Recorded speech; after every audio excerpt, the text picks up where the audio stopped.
Hello, welcome to Z Marie Design. Let's create a fidget quilt or sensory quilt.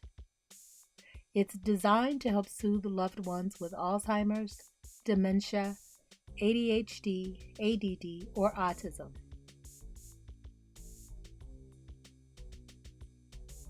It's designed to help keep those fidgeting hands busy. So let's get started.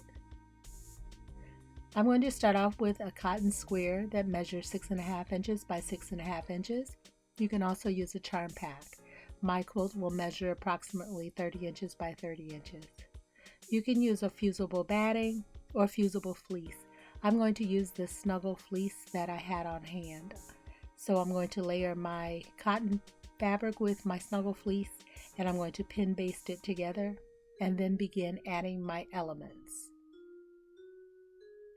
So my first element is a satin ribbon binding that you would put on a child's blanket, and I just cut one strip and I'm going to put it at an angle and sew down one side. Make sure that your elements extend beyond the squares and you will trim them all up later. And then I sew all the way around my square.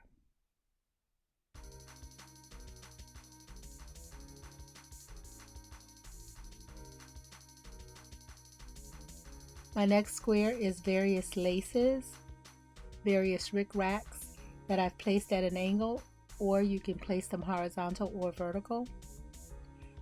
Sew down the center.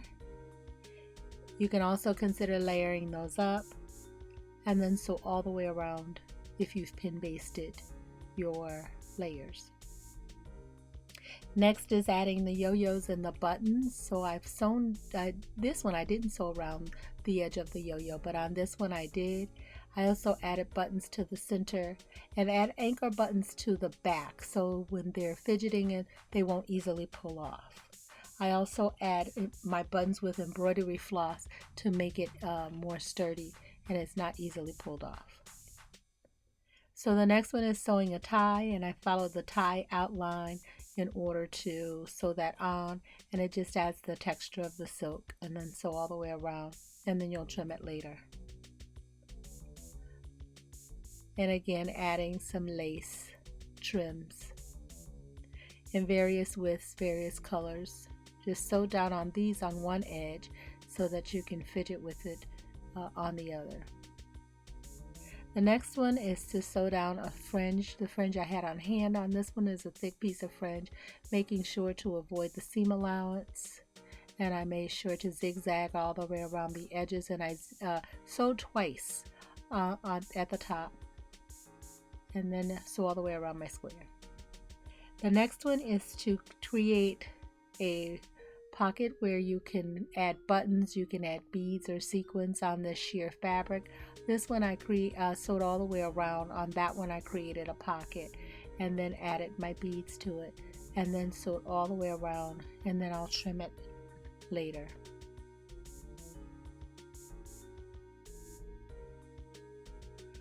The next one I created the fabric rope, in which I take 1.5 inch strips and I twist them together to create the rope. And then I'm going to add that to my square. I'll create knots at different intervals, and then add that to my square, sewing it down on the ends and sewing all the way around the square, and then I'll trim later.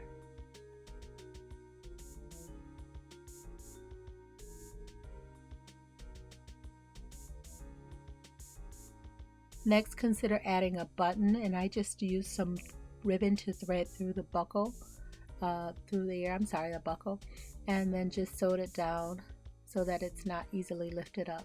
But they can put the buckle inside and out, making sure that all of your elements are washable elements. So this is a plastic buckle.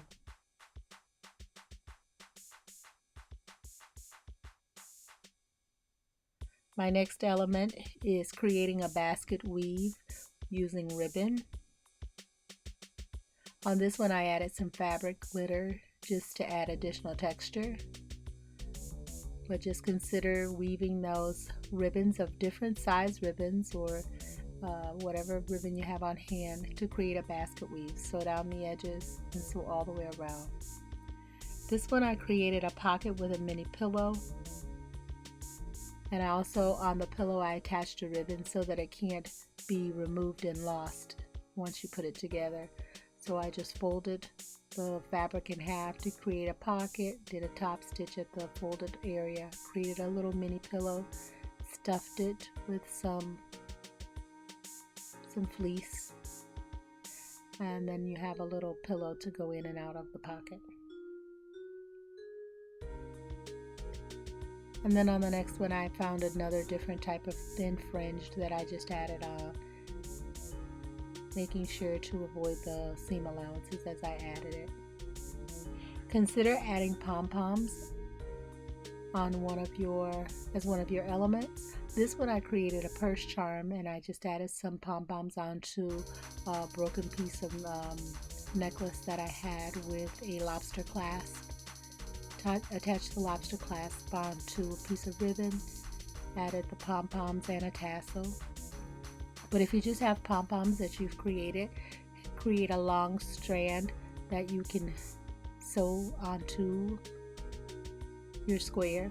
And I just sew them at different levels. And then I also sew them down so that they can't be pulled off. I just did a zigzag stitch. Next, I upcycled a pocket from a previous project and just sewed all the way around. But if you don't have a pocket that upcycle, just create a pocket. I took a 6-inch piece of square, I double folded the top, and then I did a top stitching at that part. And then I folded in all of the other sides, and then I just sew around the 3 sides to create the pocket.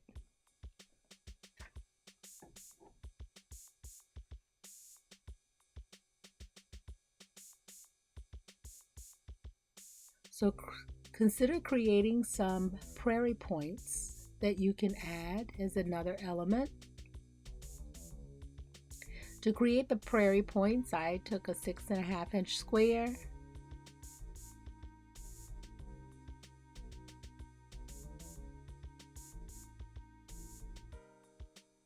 and I folded it at an angle, and then I folded again at an angle.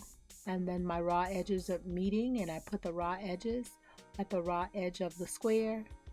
For a different size Prairie Point, I took a 4.5-inch square, folded it in at a diagonal, folded a second time at the diagonal, and then I placed my raw edges on the raw edge of the square, and then I just spaced those down. And I did that on all 4 sides.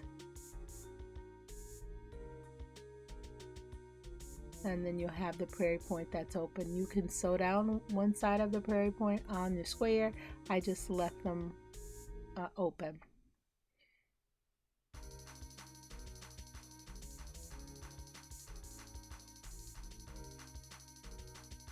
Next, I'm going to attach some elastic. I just cut elastic at different intervals, different widths of elastic, and some ponytail holders. And I just pinch the ponytail holder, and I just sew all the way around the square as I attach the elastic. Or you can do the same thing with ribbon if you don't have any elastic. You can use ribbon of various widths and textures and just fold them in half. And you can also add that in with the elastic on the square, and then just baste all the way around.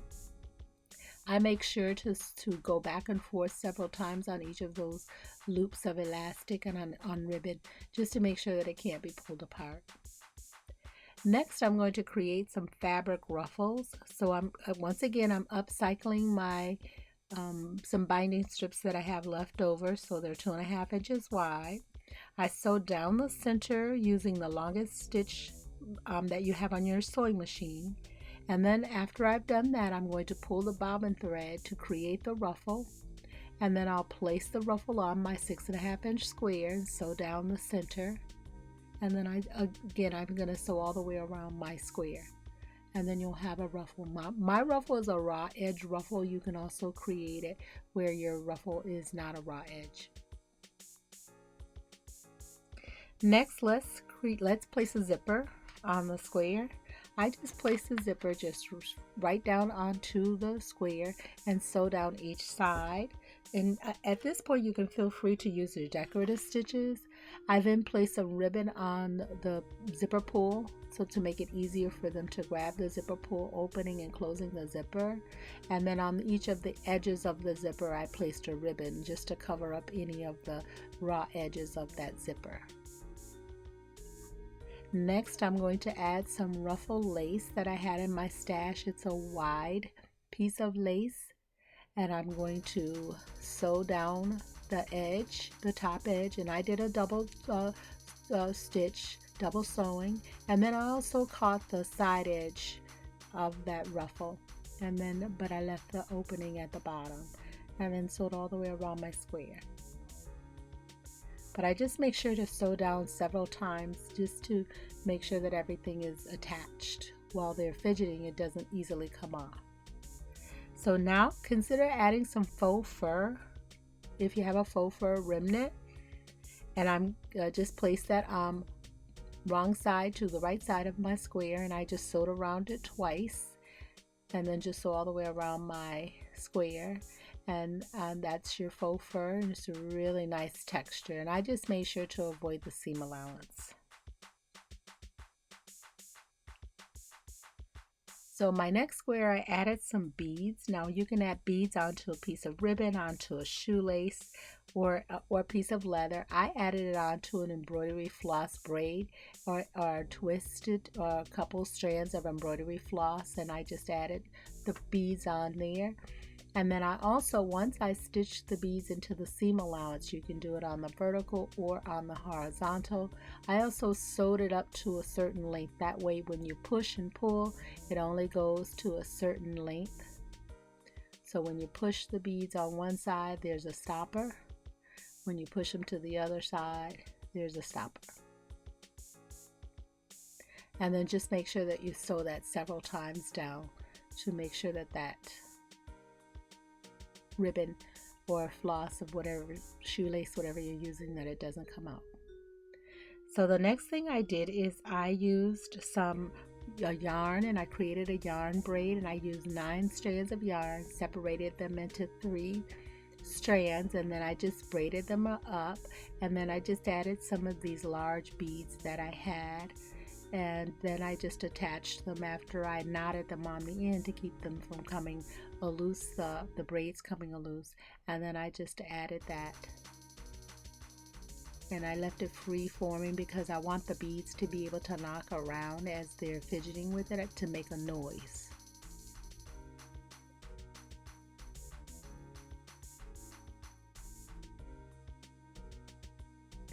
And then that braided yarn also adds another texture. So next I'm going to add some Velcro to one of my squares, and I'm going to put the soft part of the Velcro onto the actual square, and then the rough part of the Velcro is the part that they would pull apart. So I just put it down and I sewed all around 3 edges, and then I put the other strand of the Velcro, I sewed it on the into the seam allowance, but I also left it so that it's longer than the seam allowance, and I put a piece of ribbon or a piece of fabric there on the edge as the pull. And then when I'm going to sew that in, I'll just make sure to pull it out of the way of the seam allowance when I'm attaching it to the quilt. But that's how you attach the Velcro. But make sure that you put a piece of ribbon or something at the end for the ruffle, for the rough part. And then next I just had another piece of fabric ruffle, but that time I just added a piece of ribbon down the center. So next on this one, I had some piping that I found in my stash, so I just folded over a piece of fabric and attached the piping, and then I just added some additional ribbon that I had in my stash of various widths. Some of them are embroidered ribbon, and then I found this kind of a satiny glittered piece of ribbon. That's the gold one. And then, or you can just add the embroidery ribbon. I just put those at an angle, and then just sew all the way around in the seam. This is a piece of a snippet roll that I had. I'll have a link in the description.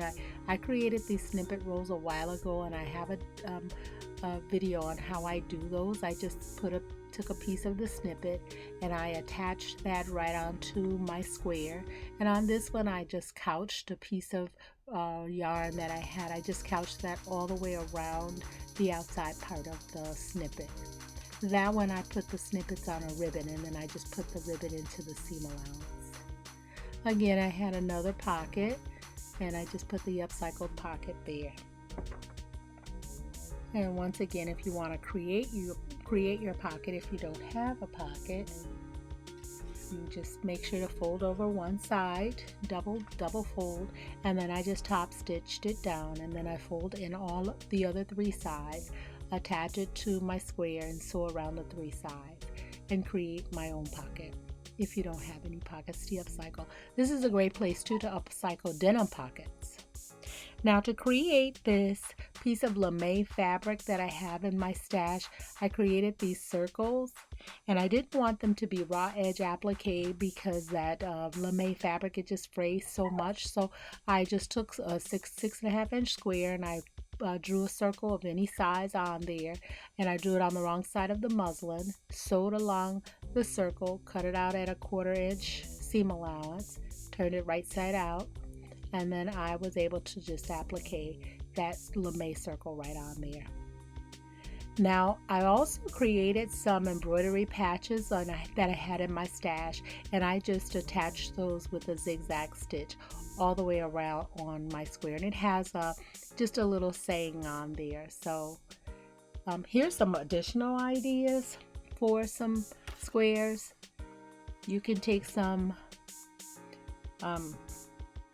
empty thread spools, and you can put those on a piece of ribbon or a piece of lace or a piece of leather.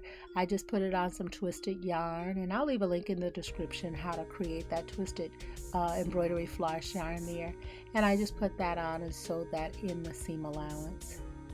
And then I created a half pocket. I just took a 6.5 inch square, folded it in half, top stitched along the fold,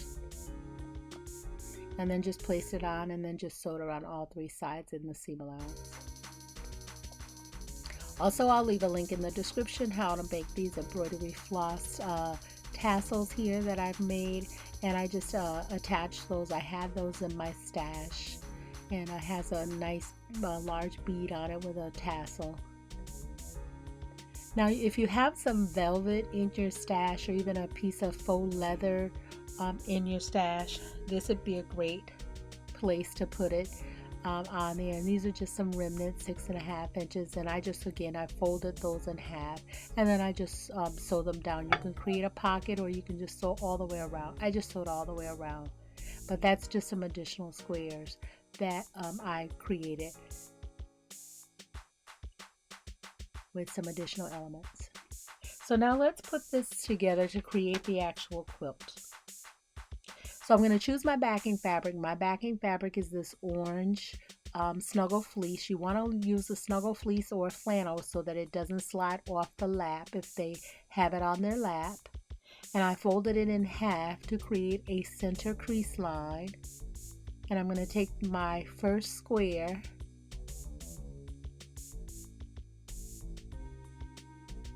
and I'm going to place it right down the center, making sure that I have enough on all 4 sides as I build this quilt. And I would just put my raw edges right together as I put down my elements. And I'm creating a scrappy look on my fidget quilt because I wanted some visual interest on there too. And now if you're using some fleece that is fusible, you just fuse these down, but I'm just going to pin base mine down, and my elements will go on, my squares will go on where it's 5 across and 5 down, and these are 6.5 inch squares. Now remember to trim off all of your extra elements. Now I'm not trimming mine right now, I'm just laying them on, and I will just continue to build my quilt.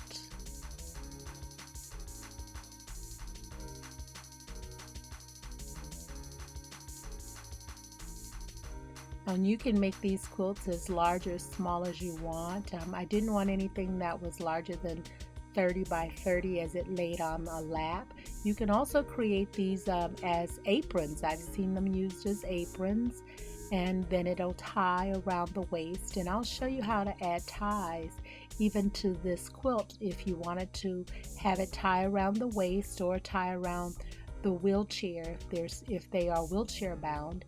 Or if you don't want ties, you can just have these laying on a table as someone is attending an activity and or they're sitting waiting for lunch, and you can just have these sitting on the table while they are doing the fidgeting.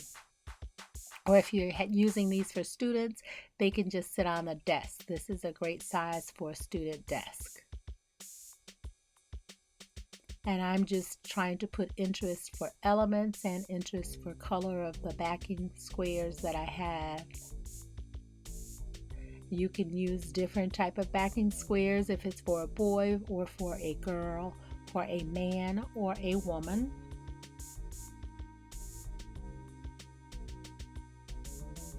And then I will just pin baste all of these squares down onto my backing fabric.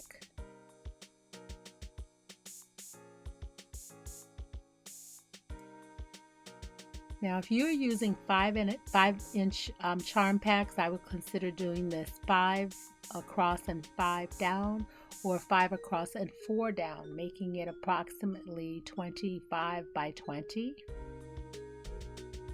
That would be a great size. So now I have all of my squares laid down on my backing fabric. I'm going to now put these together using like a quilt as you go method. And I'm going to use some upcycled binding strips since this is a really scrappy look. So my binding strips measure 2.5 inches wide. And you see I'm just pin basting everything together. Now I didn't trim anything off, but you of course will trim all of your elements.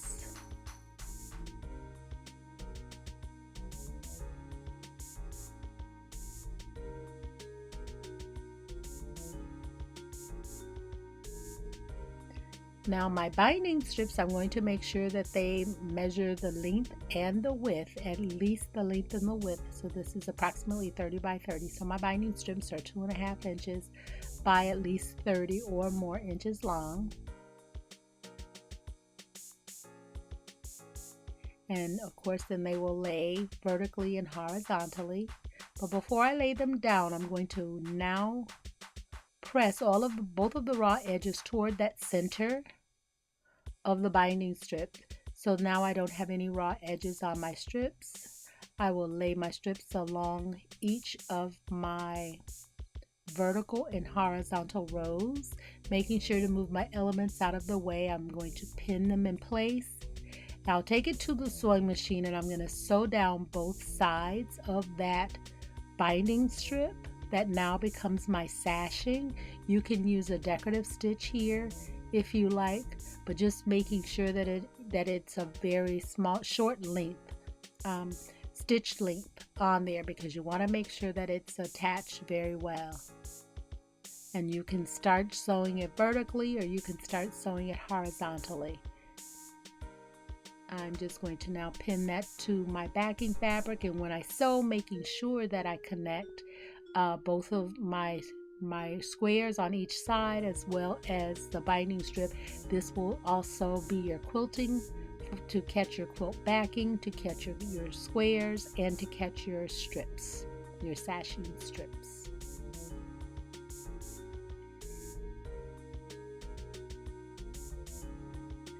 And again, I have pressed my raw edges to the center.